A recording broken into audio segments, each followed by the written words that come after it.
புதிய அரசு, எங்கள் அரசு பொறுப்பேற்ற பிறகு கொள்கை முடிவுகளை மாண்புமிகு முதலமைச்சர் அவர்கள் எடுப்பார்கள். கடந்த அரசினுடைய முறைகளை நாங்கள் பின்பற்ற வேண்டிய கட்டாயம் எங்களுக்கு கிடையாது.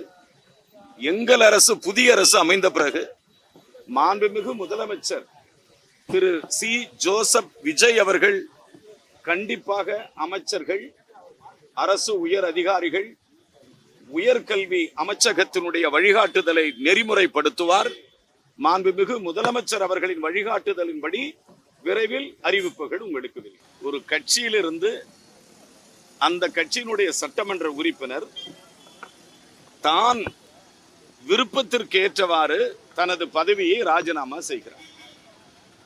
தனது பதவியை ராஜினாமா செய்துவிட்டு அவர் விரும்புகிற கட்சியிலோ இல்லை அவர் வகித்துக் கொண்டிருக்கிற, தான் ஏற்றுக்கொண்டிருக்கிற கட்சியிலோ மீண்டும் மக்களை சந்திக்க போகிறார்.